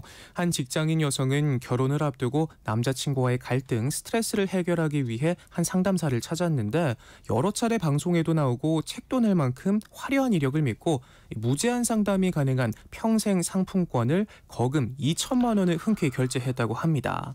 이런저런 조언을 받았고 결국 결혼에 골인까지 하기도 했는데 4년 만인 지난달 끝내 이혼 절차를 밟았다고 하네요. 이혼이 다 상담사 책임이라고 할 수는 없지만 상담사가 자신의 결혼을 실적으로만 여겼다고 토로했는데요. 돌아보면 일단 참고 기다려라, 순응하며 살 줄 알아야 한다 같은 허황된 조언뿐이었다고 하고요. 알고 보니 해당 상담사는 전문 자격증도 없었고 심지어 투자를 강요하고 다단계 제품까지 판매했다고 하네요. 네. 마음만 먹으면 상담사 자격을 딸 수 있는 환경이 문제로 꼽히고 있다고 합니다. 민간 자격 정보 서비스에 상담이란 이름으로 등록된 민간 자격증은 3,500여 개나 되는데 보건복지부가 주무부처로 지정되긴 했지만 전부 신뢰할 수는 없다고 합니다. 자격증 발급기관이 정부에 신고만 하면 될 뿐이고 교육 내용의 전문성 등 별도의 요건을 충족할 필요는 없기 때문이라고 하는데요. 또 상담센터도 사업자 등록만 하면 누구나 열 수 있다고 합니다. 저도 마음만 먹으면 당장 열 수 있다는 거죠. 네. 비슷한 이름의 자격증도 넘쳐나는데 공신력을 갖춘 상담심리사에서 단어 순서만 살짝 바꾼 심리상담사 자격증의 경우 까딱하면 헷갈리기 십상인데요. 인터넷 강의를 듣고 시험에서 60점만 넘기면 취득할 수 있다고 하고요. 실제로 한 심리상담사 발급업체는 1급 자격증을 쉽게 딸 수 있고 이를 토대로 학교나 교육기관에서 상담사로 취업할 수 있다고 홍보하기까지 합니다. 비전문가의 상담은 오히려 내담자 상태를 악화시킬 수 있다는 점에서 엄격한 관리가 필요하다는 지적이 나오고 있는데요. 상담사를 택하기 전 공신력 있는 자격, 경력을 꼼꼼하게 살피는 게 우선이지만 선택의 책임을 내담자에게만 떠넘길 게 아니라 전문가들은 무분별한 자격증 발급을 제한하는 등 국가 차원의 대안책이 필요하다고 입을 모으고 있습니다. 최근 온라인 커뮤니티에 올라온 한 공공임대주택 공지문 사진이 논란이에요. 네, 참 씁쓸한 내용인데요. 자신을 자치회장이라고 밝힌 작성자는 무더운 여름 힘 많이 드시죠? 라면서 가벼운 인사말로 운을 뗀 후 논란의 얘기를 써내려갔는데 솔직히 나는 돈 없고 집도 없는 거지다. 그래서 나라의 도움으로 이곳에 왔다며 나 외 입주민 모두는 돈 많고 다른 곳에 집도 있고 부자라서 이곳에 오셨느냐라고 반문했습니다. 이어서 다만 얼마만이라도 아파트 관리비를 절약하고자 애쓰고 있다며 일부 주민들의 담배 피우기와 관련한 문제를 제기했는데요. 담배는 누구나 피울 수 있지만 아무 곳에나 버리면 누가 그 담배 꽁초를 치울까 청소 용역이라며 그 청소 용역비를 LH에서 주느냐고 꼬집었습니다. 그러면서 담배를 피우더라도 제발 아파트 단지 내 바닥에 버리지 말고 집안채 없어 이곳에 온 거지라면 거지답게 조금의 돈 절약하고 아끼며 살길 정중히 부탁드린다라고 했는데요. 해당 공지문의 내용을 볼 때 일부 입주민들이 흡연을 한 뒤 담배꽁초를 아무데나 버려 청소 용역에 비용이 지불됐고 이에 자치회장을 맡고 있는 입주민이 공지문을 게시한 것으로 보입니다. 거지면 거지답게 살라는 자조적 표현에 누리꾼들의 반응은 엇갈리고 있는데요. 오죽했으면 취지는 이해한다. 아무리 맞는 소리라고 해도 공지문 안에 가난 혐오가 가득하다. 가난하지만 정신이 올바르게 박힌 사람이다 등의 다양한 반응들이 있었습니다. 마지막은 좀 훈훈한 소식으로 전개해볼까요? 서울의 버스 기사들이 만원 버스에서 임산부 승객을 위해서 자리를 양보해달라고 외친 사연이 알려지면서 많은 이들의 마음을 울렸어요. 네, 이 사연은 어제 서울특별시 버스운송사업조합 홈페이지에 칭찬합시다 게시판을 통해 알려졌습니다. 임신 12주차 임산부라고 밝힌 글쓴이는 이날 게시판에 440번 기사님 너무너무 감사합니다라는 제목의 글을 올렸는데요. 퇴근길 만원 버스에서 좌석에 앉을 수 있을 거라 기대도 하지 않았는데 그런데 자신이 버스에 타자마자 임산부 배지를 본 기사가 승객 여러분 임산부가 우리 버스에 탔습니다. 노약자석에 앉으신 분들은 양보 부탁드립니다 라고 외쳤다고 합니다. 사람이 통로까지 꽉 차 있어 자리에 앉을 수는 없었지만 너무 감사해서 눈물이 왈칵 날 것 같았다. 따뜻하게 배려해 주셔서 감사하다 글을 끝맺었고요. 또 비슷한 사연도 있었는데 서울 270번 버스를 운행하는 전진옥 씨는 출근 시간대 만원 버스 안에서 힘겹게 서 있는 임산부를 발견하고 신호가 걸렸을 때 사이드 브레이크를 채우고 자리에서 일어나 승객들을 향해 자리를 양보해달라 외쳤다고 합니다. 정신없는 출퇴근길 옴짝달싹하기 어려울 정도로 승객들이 들어찬 버스 안에서 존중과 배려가 넘치는 참 훈훈한 외침이네요. 네, 하프타임 뉴스 임선우 뉴스캐스터와 함께했습니다. 고맙습니다. 고맙습니다. 내일 점심 메뉴 추천. 귀로 듣는 푸짐한 지식 한 상 어떠세요? 세상의 모든 정보. 아나운서 전주리입니다. 허리띠를 졸라매도 벅찬 고물가 시대, 여러분 주머니 사정에 꼭 맞는 맞춤형 재테크 솔루션을 처방해드립니다. 짠테크 SOS 돈 되는 라디오 한국경제교육원 서영로 원장님과 함께하겠습니다. 어서 오세요. 안녕하세요. 네, 지난 시간에는 경매의 성패를 좌지우지한다는 권리 분석하는 방법에 대해서 다뤄봤는데요. 권리 분석 이후에도 살펴볼 것들이 많죠. 네, 맞습니다. 권리 분석과 임장 활동은 입찰에서 낙찰까지의 과정 중 입찰 전에 꼭 해야 하는 중요한 일인데요. 네. 그리고 임장 이후 입찰 금액 정하는 것도 전략이 필요한데요. 오늘 이 과정에 대해서 얘기를 나눠보겠습니다. 네, 부동산 경매에 도전하기 전에 임장을 꼭 해야 하는 이유는 무엇인지, 또 응찰 및 낙찰 과정은 어떻게 되는지 오늘 짠테크 SOS 돈 되는 라디오에서 순서대로 살펴보고자 합니다. 방송 들으면서 궁금한 점 있으시면 문자로 많이 참여해 주세요. 서영래 원장님이 도움 드릴게요. 참여하실 번호는 샵 9730번이고요. 짧은 문자 50원, 긴 문자는 100원의 정보 이용료 있습니다. 콩 게시판 KBS 1라디오 유튜브 채널을 통해서는 무료로 참여하실 수 있으니까요. 많은 참여 부탁드립니다. 일단 임장을 하러 가서 어떤 것들을 좀 살펴봐야 해요? 일단 내가 관심 있는 물건의 입지를 분석하는 건 굉장히 중요한 일인데요. 네. 기본적으로 주택을 둘러싼 인프라와 교통, 학군 등을 봐야겠죠. 아파트 주변에 마트는 있는지, 그리고 상가는 어딘지도 봐야 하고요. 공원이 가까이 있는지, 또 요즘은 근처 카페도 많이 보더라고요. 네. 그리고 그 참고로 주거지 상권을 볼 때에는 파리바게뜨가 있는지를 보면 되고요. 그리고 업무지 상권을 볼 때에는 스타벅스가 있는지를 가장 먼저 보기도 하는데 둘 다 있으면 좋죠. 그리고 교통편을 볼 때에는 서울과 수도권은 지하철이 단지에서 도보로 5분에서 15분 이내로 접근할 수 있는 역세권인지 가장 먼저 보고요. 특히 직장이 많이 자리 잡힌 강남이나 뭐 여기 여의도 등의 이동에 대중교통의 시간 등도 보게 되죠. 그리고 사실 제일 중요한 요소는 뭐니 해도 학군이죠. 그래서 어떤 초중고를 진학할 수 있는지와 사교육과의 학원과의 거리 등도 중요하게 보는 요소 중에 하나인데요. 네. 여기에 세대수도 일정 규모 이상이라면 금상첨화인데 진짜 이게 중요합니다. 그래요? 뛰어오를 때에는 이 세대수도 꼭 중요하게 봐야 돼요. 그렇군요. 그래서 이런 건 사실 포털 사이트 등을 통해서 충분히 사전 조사를 할 수도 있지만 네. 현장 임장 등을 통해서 동네의 분위기를 파악하는 것도 필요한데요. 제가 현장 임장을 동행했던 분들 중에 어떤 분은 그 주말이죠. 토요일, 일요일에 브런치 카페에 보통 가는 시간이 10시에서 12시 사이잖아요. 이때 가족들끼리 오는지 아니면 부부가 오는지도 보고 그리고 동네에 이렇게 커피 마시는 분들의 그 네. 뭐랄까요. 그 인상착이라 할까요? 많이 웃는가 그리고 많이 뭐 나쁜 얘기를 많이 하는가도 보시는 분들도 있었어요. 그래서 이런 현장 임장을 통해서 볼 것들이 많은데 동네 분위기도 파악해야 되고 그리고 물건지가 남양인데도 정남양인가 그리고 비스듬한 남양인가 이런 것들도 현장 임장을 통해서 볼 수 있거든요. 그래서 남양인지 동양인지 서양인지 등도 체크해야 되고 청소에 따라서 햇빛이 들어오는 시간들도 다르잖아요. 그래서 몇 시까지 들어오는가도 보고 사생활 보호가 잘 됐는지도 보고 그리고 또한 물건지의 관리비가 미납됐는가도 이제 확인할 수도 있겠고 그리고 이렇게 임장을 통한 물건지의 위치 분석을 가장 먼저 하는 게 가장 중요합니다. 임장에서 체크해야 할 것들이 꽤 많은데요. 근데 임장을 하고 난 뒤에는 또 어떤 것들을 살펴봐야 할까요? 먼저 임장이 진짜 중요하다는 말을 한 번 더 말씀드리고요. 네. 이렇게 해당 물건지에 대한 임장이 끝나고 나서는 시세 조사가 이제 필요하겠죠. 최근 거래된 비슷한 부동산의 시세를 조사하고 현재 감정가가 적당한지 평가해야 나의 입찰 금액 등을 산출할 수 있을 겁니다. 네. 이때 최대 입찰가를 정해서 그 선을 절대 넘지 않도록 원칙도 정해야 되고요.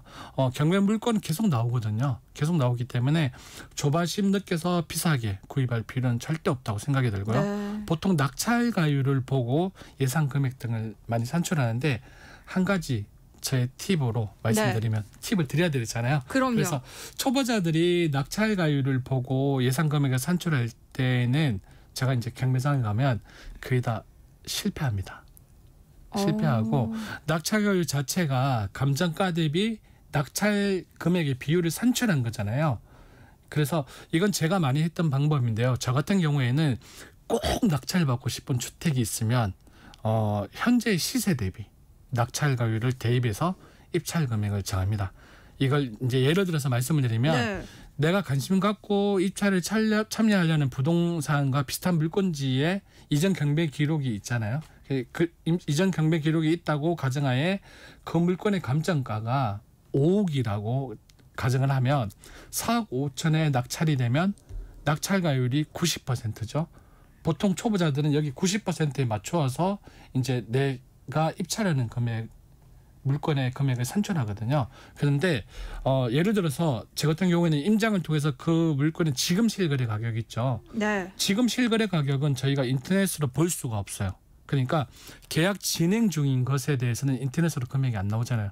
중도금을 치렀다든지 아니면 계약금만 납입했던 거래에 대해서는 우리가 알 수 없잖아요. 그렇죠. 거래가 완전히 끝나야 그렇죠. 이제 그게 올라가는 거잖아요. 그래서 임장이 중요하거든요. 네. 그래서 현재 시세를 저 같은 경우에는 지금 거래하고 있는 가격에 비춰서 이제 계산을 하는데 그럼 부동산 가서 알아보면 되나요? 네, 맞아요. 부동산 가서 물어보면 알려줘요. 네. 그래서 비슷한 물건지에 이제 현재 거래 실거래가를 알아보니까 시세를 알아보니까 좀 전에 제가 5억이라고 말씀드렸는데 알아보니까 5억 5천인 거예요. 그러면 5억 5천의 90%는 4억 9,500이 되겠죠. 그래서 이렇게 4억 9,500을 예상가로 정하고 경매에 저는 참여합니다. 그럼 입찰 금액 외에도 또 추가로 필요한 돈이 있죠. 이거 계산해야 되잖아요. 그렇죠. 그래서 그 예상 입찰가가 산출되면 입찰 전 자신의 재정 사항을 철저히 분석하고 예산 설정을 하고 향후 소비될 부대 비용도 산출해야 하는데요. 경매 낙찰 후 소유권 이전 비용이나 세금 그리고 리모델링 비용도 진짜 중요합니다. 리모델링 비용 등을 포함한 총 비용을 미리 계산을 하고 좀 더 안전하기 위해서 대출을 예비로 승인받을 수도 있거든요. 네. 그래서 대출을 예비로 승인받아서 자금 조달에 대한 계획을 미리 세워두는 것도 좋고요. 또한 부동산을 인수한 후 어떻게 활용할 것인지에 대한 계획을 세우는 것도 중요합니다. 그래서 임대를 할 경우에는 유지보수 비용, 임대료 등도 고려를 충분히 하고 계산을 해야 합니다. 그런데 이렇게 다 준비를 해도 경쟁이 치열하면 사실 경매라는 게 몇만 원 차이로도 물건을 놓칠 수 있는 거잖아요. 그렇죠. 그래서 자기들만의 팁이 있는데 저 같은 경우에는 제 핸드폰 뒷자리에 숫자 4개 있죠. 네. 이거를 이 마지막 원 단위로 할 때 네. 임장을 통해서 느낀 감정으로 해서 예를 들어서 한 1, 2, 3, 4라 하면 네. 1은 만약 경쟁이 덜 치열할 때는 마지막 금액에서 1을 앞에 두고 그다음에 뒤에 거는 경쟁이 더 치열하면 뒤에 것도 두고 이런 식으로 하거든요. 그래서 경쟁이 아주 치열하면 뭐 9999까지 가는 거예요? 999를 할 바에는 000 밑단위로 더 올리죠. 그래서 이렇게 처음에는 좀 어려운데요. 네. 경매에 참여하는 다른 입찰자를 파악하는 게 진짜 중요해요. 그래서 만약에 사설 경매 정보 사이트로 물건을 검색한다면 해당 물건지 조회수가 나오거든요. 그리고 관심으로 등록한 사람 수도 체크가 되니까 그걸 체크해 보는 것도 좋고 네. 경매 당일날 법원에 가서 오전에 마지막으로 해당 물건지를 체크하는 시간이 있거든요. 이때 내가 관심 있는 물건지에 어떤 사람들이 체크하는가도 확인하는 것도 중요하고요. 몇 명의 사람들이 체크해 보는 것도 중요합니다. 이에 따라 입찰 금액도 분명하게 달라집니다. 그리고 이렇게 경매장에 가면 이렇게 포스라고 하나요? 네. 왠지 이 사람 좀 잘할 것 같다 이렇게 느끼는 사람들이 있거든요. 그러니까 항상 경매를 하시는 그런 전문가 같은 느낌을 있어요. 주시는 분들이 네. 있겠죠. 뭐 종이도 실수요자가 아니라 네, 체크도 많이 하시는 분들 있는데 이런 사람들이 있다면 이런 사람들하고 경쟁 예상이 된다면 더욱 신중하게 접근해야 되는 게 경매 시장입니다. 이제 준비 다 끝난 건가요? 아니죠. 하나 빠진 게 있죠. 돈이죠. 보증금이 필요한데요. 네. 보증금은 경매 당일 적시 납부해야 하기에 미리 준비해야 하는데 경매 방식에 따라 보증금이 비율이 다르므로 이를 미리 준비하는 게 중요합니다. 네. 보통 최저 입찰 금액의 10%라고 생각하면 되는데요. 법원에서 보면 가끔씩 본인의 입찰 금액의 10%를 기준을 해서 참여를 못 하시는 분도 있습니다. 제가 최근에 봤는데 네. 진짜로 자기 최저 금액의 자기 입찰 금액의 10%를 해서 오시는 분도 봤어요. 이게 왜 그러냐면 몰라서 그런 게 아니고요. 네. 긴장해서 그래요. 그래서 미리 내가 오늘 다음 주에 경매를 간다면 네. 미리 오늘 가서 종이 같은 걸 받아가지고 한번 집에서 연습해 보는 것도 좋습니다. 네. 한번 다시 말씀드릴게요. 최저 입찰 금액의 10%입니다. 그리고 경매 시작 전에 대상지의 사항을 다시 한번 확인해야 되는데요. 그때 당일 입찰할 때에도 입찰 시점을 정하고 경쟁자에 따라서 유연하게 전략을 조정할 수 있도록 하는 것이 도움이 되는데요. 저 같은 경우에는 좀 치사하게 옷을 잘 꾸려 입고 그리고 그 종이에 분석했는 걸 체크 많이 해가지고 일부러 내가 관심 있는 물건에 제가 만약 그날 좀 포스 있게 막 보인다면 일부러 먼저 가서 딱 내가 이거 할 거다라고 미리 체크를 해요. 사람들 보라고. 이목 집중시키는 거죠. 그리고 일부러 또 마지막 순간에 입찰을 참여해가지고 다른 경쟁자들한테 시선을 이렇게 집중시키는 전략인데요. 어려워요. 그런데 자꾸 해보면 정말 재밌어요. 사람들이 본다는 게 느껴지고 그리고 내가 원하는 결과 그리고 내가 원하는 금액에 이거를 할 수 있더라고요. 그러니까 해보셔야 됩니다. 보통 경매 입찰은 10시에 시작해서 12시쯤에 개최하는 경우가 대부분이며 낙찰자는 최고가 매수인으로 정해지고요. 앞서 말했듯이 입찰 시에는 최저 입찰 가격의 10%인 입찰 보증금이 필요하고 입찰이 실패했을 경우에는 입찰 보증금을 다시 돌려받을 수 있습니다. 또한 법원에 가면 대출 상담사들이 많은데 명함을 받아서 자신이 알아본 대출과 한번 비교해보는 것도 진짜 중요합니다. 네. 그러니까 어떻게든 내 집 마련을 좀 싸게 하고 싶어서 이제 경매 공부를 하시는 분들이 많은데 근데 경매를 할 때 가장 좀 어렵게 느껴지는 것 중 하나가 명도예요. 그렇죠.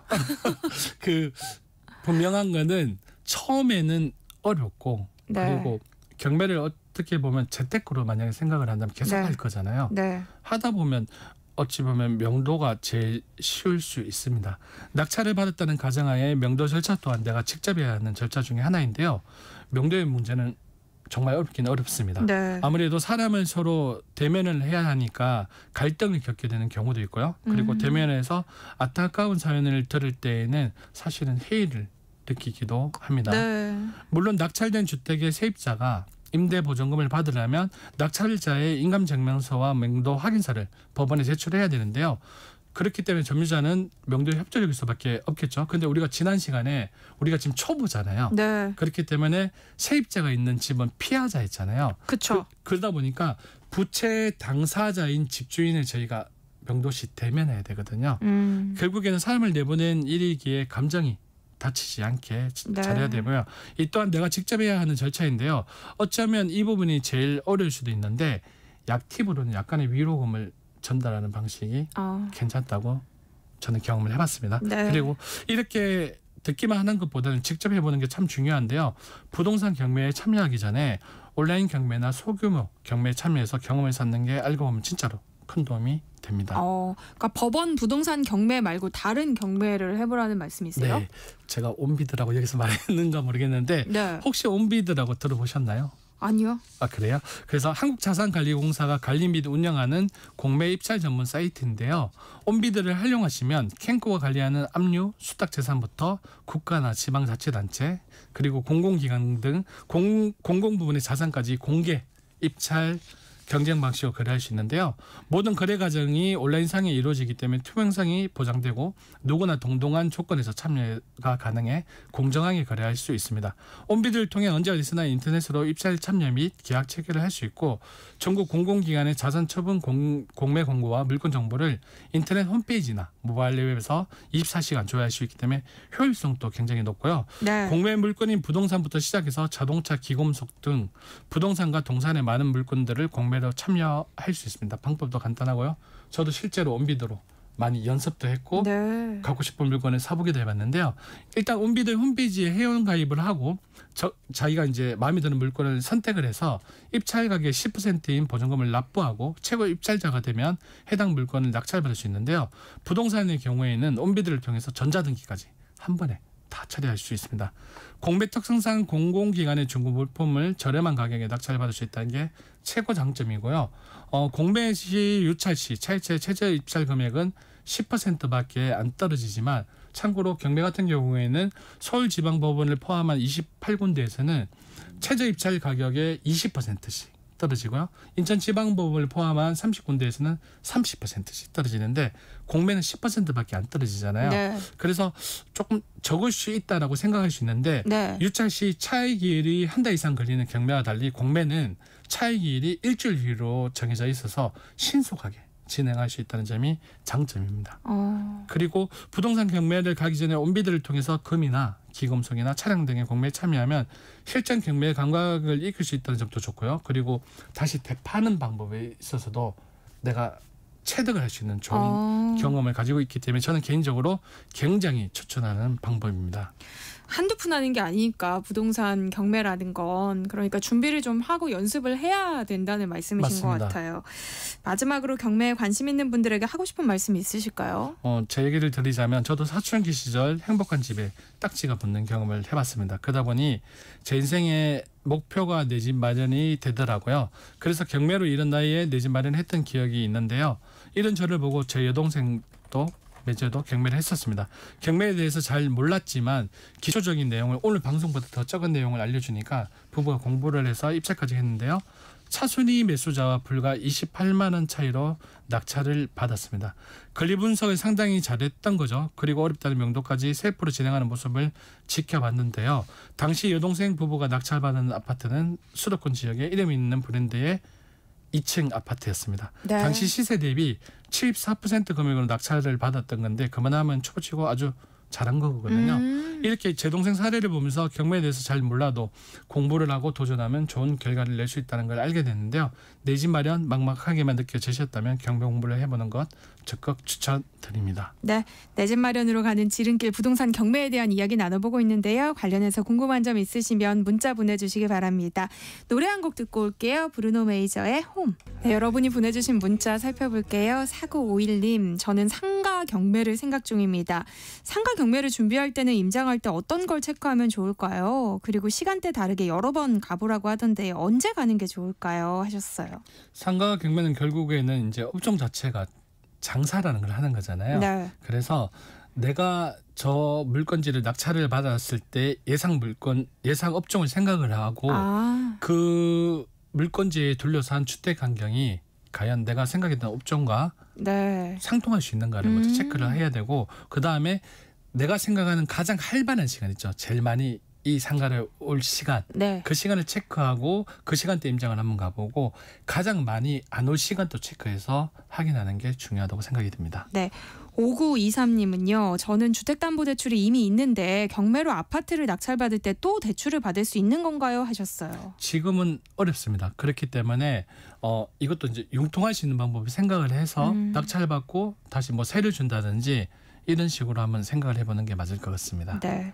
8786님은요. 온비드에 공무원 아파트 사택이 올라온다고 하던데요. 사택 물건은 어떨까요? 하셨어요. 제가 온비드에 올라오는 주택 중에 가장 강추하는 물건이 이런 사택이거든요. 네. 그래서 사택 물건지를 어느 기관에서 쓰느냐에 따라서 온비드에 오는 아파트가 굉장히 깨끗할 수도 있기 때문에 좋다고 생각이 듭니다. 네, 짠테크 SS 돈 되는 라디오 오늘 여기까지 하겠습니다. 서영로 한국경제교육원 원장님과 함께했습니다. 고맙습니다. 네, 고맙습니다.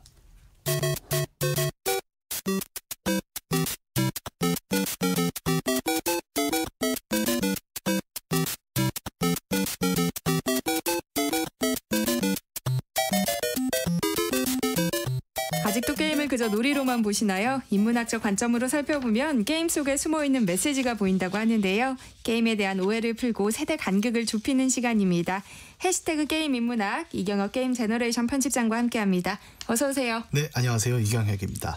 오늘은 어떤 게임 이야기를 해볼까요? 오늘은 근대 사회를 만들어낸 굉장히 중요한 네트워크 얘기를 하나 해볼 텐데 네. 보통 여기까지 얘기하면 인터넷 얘기인가? 라고 하실 거예요.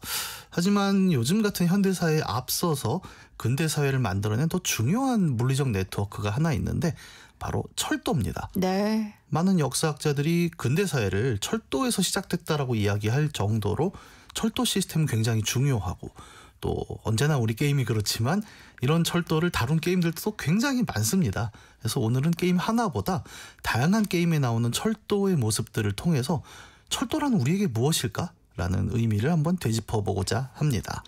철도로부터 근대가 시작됐다고 하셨는데요. 그만큼 우리 시대에 철도가 중요하다는 이야기일까요? 네, 우리에게 철도라는 건 사실 관련 종사자분들이 아니시면 확 와닿진 않아요. 네. 왜냐하면 우리가 지하철을 철도라고 부르지는 않거든요. 그렇죠. 그냥 대중교통이라고 부르죠. 근데 이제 근대적 철도라고 하면 우리 눈엔 잘 안 보이지만 애초에 시작 자체가 화물 운송을 위해 시작됐고 지금도 화물 운송에선 정말 큰 역할을 차지합니다. 네.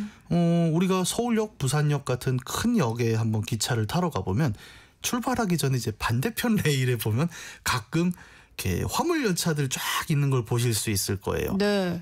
석탄을 싣기도 하고 무슨 돌멩이를 싣기도 하는데 굉장히 무거운 중량물들, 철, 시멘트 이런 것들을 한 20칸씩 쫙 싣고 있는 걸 보는데 이게 사실은 근대사회를 만든 핵심이라고들 많이 이야기를 하죠. 최초의 증기기관차가 나왔을 때 용도가 탄광에서 탄을 끌어올리는 용도이기도 했거든요. 워낙 무겁지 않습니까? 또 깊은 땅 속에서. 그래서 옛날 철도 탄광 영화 같은 거 보면 레일이 항상 깔려 있는 걸 볼 수 있어요. 애초에 그 용도로 시작이 됐고 오늘날의 철도도 무거운 화물을 대용량으로 빠르고 경제적으로 수송하는 데 필요한 수단으로 익숙해져 있죠. 중공업에서 쓰는 재료들이 다 무겁지 않습니까? 이런 걸 뭐 차량으로 옮기면 되지 않아? 라고 하지만 생각보다 저도 예전에 알바로 차량에 물건 싣는 알바를 해봤는데 굉장히 오래 걸리고 힘듭니다. 그리고 개별 차량에 다 연료비 들어가는 것도 생각을 해야 되고요. 근데 철도는 이미 깔려있는 레일 위를 달리다 보니까 굉장히 적은 힘으로 이런 무거운 물건들을 쉽게 옮길 수 있어서 특히 이제 산업혁명기 같은 근대 초기에 국가 사업으로 철도 부설이 크게 시도가 됐었죠. 네. 그래서 석탄, 철광 같은 현대 사업의 기초를 이루는 것들이 철도를 통해서 유통이 되기 시작을 했고 그런 의미로 우리는 근대의 시작은 철도다라고 이야기할 수 있는 거죠. 그런 철도가 게임 속에서도 의미 있게 등장하나요? 디지털 게임에 뭔가가 등장한다고 하면 기본적으로 그냥 서 있는 것이 아니라 작동을 해야 의미가 있습니다. 그래야 플레이가 되잖아요. 네. 만약에 게임에 철도가 등장한다면 현실에서는 철도가 어떻게 사용되는가라는 포인트가 게임 속에도 똑같이 작동을 해야 재밌게 느낀단 말이죠. 그래서 철도가 실제로 우리에게 어떤 의미냐를 알기 위해 게임을 해보는 건 굉장히 좋은 이해도를 제공하기도 합니다. 그래서 게임 속에 등장하는 철도의 의미를 살펴보면 우리 사회에서 철도 시스템은 어떤 의미인가를 굉장히 직관적으로 한번 볼 수 있습니다. 대표적인 철도 게임들로는 어떤 것들이 있어요? 이게 우리 철덕이라는 말도 있잖아요. 굉장히 마니악한 영역인데 철도 게임 마니아도 있어요. 더 마이너죠. 애초에 철도가 어떻게 작동하는가를 다루는 철도 시뮬레이션이라는 장르가 있습니다. 게임 이름으로는 레일로드 타이쿤, 레일웨이 엠파이어 같은 이름만 딱 들어도 이건 철도 게임이네 라고 할 수 있는 장르들이 있는데 얘들은 기본적으로 똑같은 게임 방식을 보여주는 게 그냥 대지에 역을 건설하고 철도를 깔아서 기차를 돌리는 걸 핵심으로 하는 게임들입니다. 대체로 철도가 이제 19세기에서 20세기 넘어올 때 많이 도입이 되잖아요. 그래서 게임의 배경들도 보통 그 시대를 많이 잡고 당시에는 철도가 없으면 기껏해야 마차 정도로 운송을 했는데 그러면 이 원래 철도가 들어오기 전에 마을에선 마차로 곡식을 나르고 이제 이런 모습들을 보여줍니다. 근데 플레이어는 철도회사 사장이잖아요. 쉽게 말해. 그러면 내가 마을에 역을 건설하고 두 역 사이를 잇는 철도를 놓기 시작을 하면 이 마을에서 마차로 옮기는 것들보다 수십 배는 많은 물건들이 왔다 갔다 하면서 두 마을의 경기가 동시에 살아나는 장면을 목격을 하게 되는 거죠. 네. 이런 것들이 철도 게임의 가장 핵심이에요. 구체적인 사례들을 더 들어주시면 좋을 것 같아요. 네, 실제로 제가 하면서도 많이 느끼는 건데 A 마을, B 마을 두 개가 있다고 했을 때 A 마을은 목장이에요. 그래서 유제품, 소고기 이런 게 많이 나고 대신에 들판이 너무 황량해서 가구를 만들 목재가 없습니다. 근데 여기서 한참 멀리 떨어진 B 마을은 숲에 있어요. 그러면 여기는 우유, 치즈, 소고기가 없는데 대신에 목재가 엄청 나와서 가구 산업도 큰 마을이죠. 이때 플레이어가 두 마을에 역을 하나씩 건설하고 철도를 연결을 하면 두 마을의 경제가 동시에 살아나는 거예요. 네. 서로 갖고 있는 수요와 공급이 철도를 통해서 이어지니까요. 철도를 통해서 막대한 양의 운송이 일어나면 플레이어도 돈을 벌지만 이 두 마을이 점점 인구가 늘어나고 산업이 커지는 걸 목격하게 됩니다. 그리고 철도라는 게 역 두 개만 갖고 돌지는 않지 않습니까? 이걸 네트워크로 만들면서 계속 게임을 확장해 가다 보면 결국 철도가 연결된 모든 지역이 동시에 경기가 일어나는 모습을 보게 되는 거고 산업만 커지는 게 아니라 산업이 커지면 인구도 늘어나게 되니까 사람이 몰리면서 여객 수송, 우편 수송 같은 영역도 굉장히 커지게 되는 걸 볼 수 있게 되는데 문제는 이런 게임을 처음 해보시는 분들이 어려워하는 건데 실제 철도도 그렇잖아요. 인프라 사업이라서 초기 투자비가 어마어마하게 듭니다. 네. 그래서 처음엔 빚을 내야 돼요.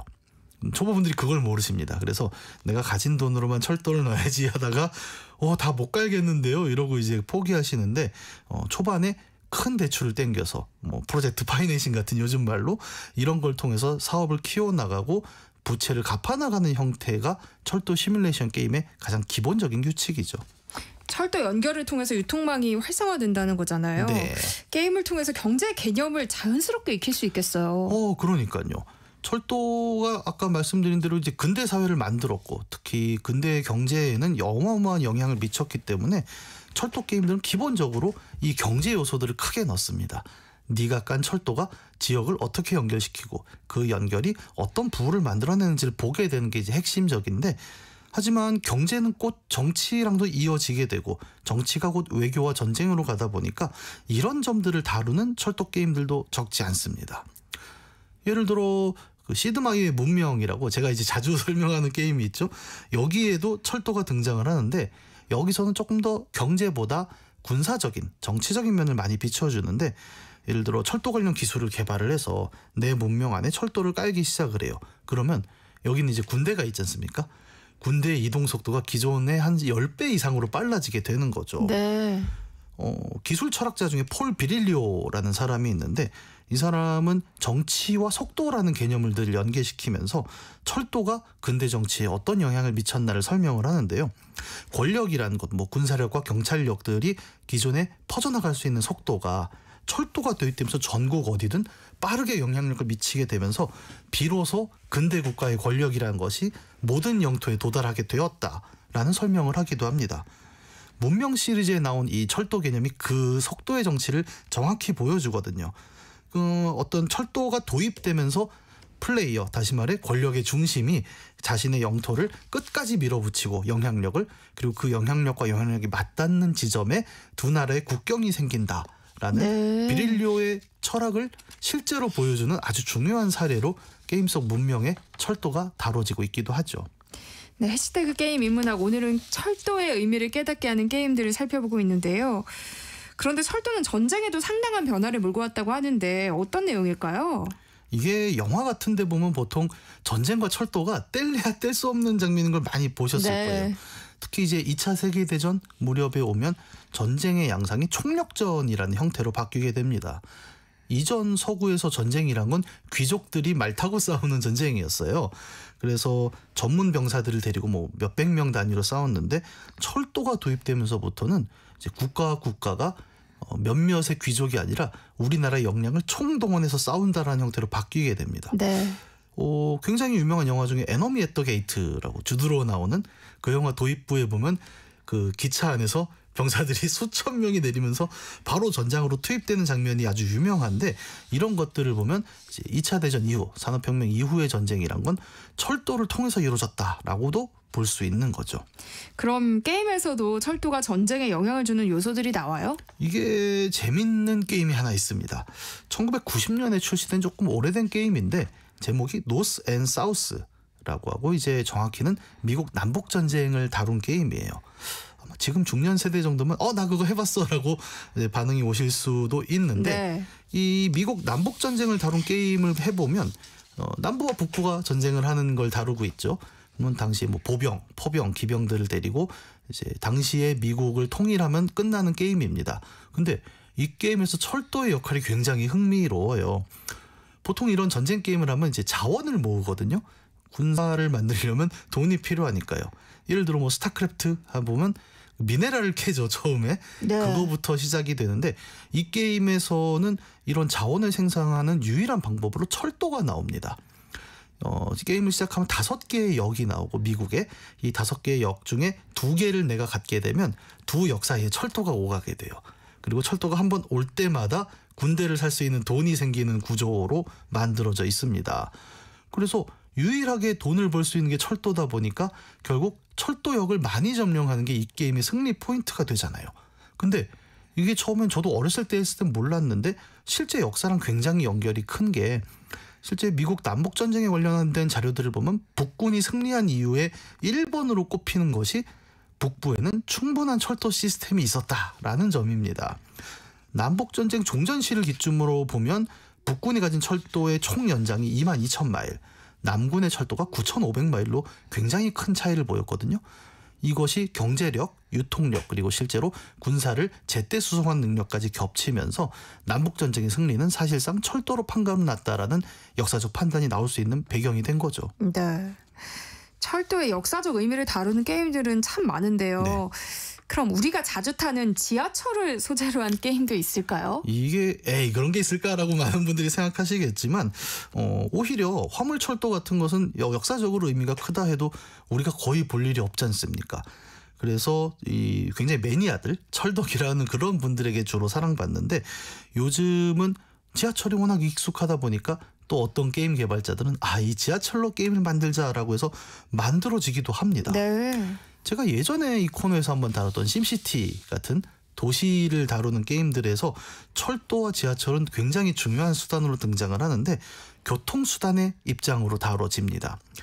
도시를 처음에 짓고 이렇게 건설을 하다 보면 뭐가 문제가 되냐면 처음에 만든 도로를 결국 넓혀야 되거든요. 왜냐하면 인구가 너무 늘어나고 그러면 출퇴근 시간에는 길이 심하게 막혀서 아예 도시가 멈추는 경우도 나옵니다. 네. 이럴 때 이 문제를 해결하는 가장 좋은 방법이 뭐냐면 철도망과 지하철도예요. 예를 들어 상업지구, 그러니까 백화점과 쇼핑몰이 몰려있는 지구에 철도를 깔지 않으면 모두가 자가용을 타고 갑니다. 그러면 화면을 확대해 보면 길이 전부 주차장이 돼버리는데 여기에 지하철을 하나 박아주면 차를 놓고 쇼핑을 하러 오게 되는 거예요. 또 산업지구로 들어가는 트럭 때문에 길이 막히는 문제도 산업지구 가운데 화물역을 하나 놔주고 거기서부터 소위 말하는 트럭 터미널을 연결해주면 도로의 정체가 확실히 풀리는 걸 볼 수 있거든요. 네. 그래서 어떻게 보면은 철도라는 의미가 이제 근대 산업의 문제가 아니라 현대에는 이제 교통 체증을 해소할 수 있는 집중적인 대중교통 수단으로 많이 등장하게 되는 거죠. 또 한편으로는 이런 것도 있습니다. 스마트폰으로 간단하게 철도의 기능을 체험해 볼 수 있는 게임도 있는데 미니 메트로라는 이름만 딱 들어도 지하철 게임이겠구나 알겠는데 이 게임은 굉장히 단순한데 중독적이에요. 게임을 시작하면 역이 랜덤으로 막 생겨요. 그러면 내가 이 역들을 노선 하나로 연결해서 소위 말하는 지하철망을 그리게 됩니다. 근데 이게 굉장히 퍼즐 게임스러운 게 머리를 잘 굴려야 되는 게 어느 역은 사람이 몰리고 어느 역은 안 몰린단 말이에요. 그러면 노선을 2호선처럼 순환 노선을 할 건지 아니면 네. X자로 관통을 시킬 건지 이런 디자인을 하면서 역들을 연결해 줘야 되는 건데 특히 한국 분들은 굉장히 재밌어 하시는 게 이 노선의 색깔들이 우리 지하철 실제 1호선에서 9호선 나오는 색깔과 너무 똑같습니다. 그래서 가끔 실제로 서울맵도 있고 깔다 보면은 내가 지하철공사 사장 같은 느낌도 좀 받게 되는 그런 게임이 있고 또 국산 게임 중에는 아예 수도권 지하철을 직접 운전하는 게임도 있어요. 그래서 우리 지하철 타다 보면은 그런 거 많이 듣잖아요. 이렇게 무슨 그 정차역 방송이라던가 네. 이런 걸 똑같이 한국말로 들으면서 이번 역은 국회의사당 이거를 직접 내가 기차를 출발시키고 정지시키면서 해볼 수 있는 그런 재밌는 게임들도 있죠. 우리가 평소에 철도나 지하철을 자주 이용하면서도 사실 거기에 담긴 의미나 작동 원리에 대해서는 잘 생각해 본 적이 없는 것 같거든요. 네. 게임이 굉장히 유익하다는 생각이 드네요. 네, 어떻게 보면 게임으로 뭘 배운다라고 할 때 이제 네. 이런 부분이죠. 게임에 뭔가가 등장하기 위해서는 그 외양이 아니라 이 대상이 어떻게 작동하는가가 항상 중요한데 현실의 철도라는 걸 우리가 직접 작동하는 걸 볼 수가 없습니다. 우리가 철도공사 사장이 아닌 한 이 시스템을 볼 수는 없는데 네. 게임에 등장하는 철도를 보다 보면 이 현실에 있는 철도를 그대로 반영하기는 어렵거든요. 그러면 게임이 아니라 일이겠죠. 근데 거기서 가장 핵심적인 개념을 요약하고 간추려서 요거 정도면 너희가 철도의 정수를 재밌게 해볼 수 있지 않을까라고 만들다 보니까 이런 게임을 하다 보면 깨닫는 거예요. 철도는 이렇게 작동하는 거구나. 이제 물론 그걸 갖고 어디 철도 전문가한테 가서 나 철도 잘 알아 이렇게 얘기할 수 있는 수준은 아니지만 앞서 말씀드린 대로 근대 사회를 구성하는 가장 핵심적인 대동맥이 철도였잖아요. 그러면 이런 근대 사회를 이해하는 방편으로 교과서에서 철도를 보는 건 다소 지루할 수 있겠지만 직접 내가 역을 깔고 선로를 이어주다 보면 이래서 근대가 이렇게 구성됐구나를 손쉽게 깨달을 수 있는 흥미로우면서도 배울 게 많은 여정이 되지 않을까 싶습니다. 네, 해시태그 게임 인문학 오늘 이경혁 게임 제너레이션 편집장과 함께했습니다. 여기서 마무리할게요. 고맙습니다. 감사합니다. 세상의 모든 정보도 여기서 마무리하겠습니다. 끝곡으로 김현철의 춘천 가는 기차 들려드리면서 저는 여기서 인사드릴게요. 내일 다시 찾아뵙겠습니다. 지금까지 아나운서 전주리였습니다. 고맙습니다.